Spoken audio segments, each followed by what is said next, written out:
நடக்குது. அது மட்டும் இல்ல இப்போ நடக்கக்கூடிய ஒரு பெரிய ஒரு கலாச்சார சீரழிவு என்னன்னாக்கா, அதுலயும் இஸ்லாம் சமூகத்துல நான் பெரும்பாலும் பார்க்குறேன். என்னன்னாக்கா, கொஞ்சம் வசதி இருக்கு, வாய்ப்பு இருக்கு அப்டின்னாக்கா, அவங்க வந்து கல்யாணத்துக்கு எல்லாரையும் கூட்டுறாங்க. அவங்க வந்து மொய் வாங்க மாட்டாங்க.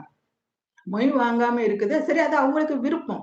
ஆனா அவங்க என்ன பண்றாங்க, கல்யாணத்துக்கு வரக்கூடிய யாரையும் வாங்கன்னு சொல்லி வரவேற்கிறது இல்ல. அது ஒரு கர்வத்தோட இருக்காங்க. கர்வத்தோட இருக்கக்கூடிய மனிதன வந்து இறைவன் என்ன செய்தான்? வெறுக்கிறான். அவங்களுடைய கர்வத்தை இறைவன் என்ன செய்வான்? அழிச்சு விடுவான். அத நீங்க நல்லா உணர்ந்துக்கணும். கல்யாணத்துக்கு கூப்பிடுறாங்க. அவங்க மொய் வாங்கலைன்னா, அது வாங்குறதும், வாங்காததும் உங்க இஷ்டம். நீங்க கூப்பிட்டதுனால தானே எல்லாரும் வராங்க. அப்ப நீங்க அவங்கள ஒழுங்கா கூப்பிட்டு எடுத்து அவங்கள உபசரிச்சு அனுப்ப வைக்க வேண்டியது உங்களுடைய கடமை. அப்படி உங்களுக்கு உபசரிக்க உங்களுக்கு முடியல. உபசரிக்க கூட வேண்டாம். நீங்க வாங்கன்னு சொல்ல முடியல, அவங்கள வரவேற்க முடியல, அவங்களுக்கு வந்து உங்களுடைய நல்ல முகத்த காட்ட முடியலன்னா, நீங்க ஏன் கூப்பிடுறீங்க? உங்களுடைய பெருமைகளையும், உங்களுடைய ஆடம்பரத்தையும் கூப்பிடுறதுக்கு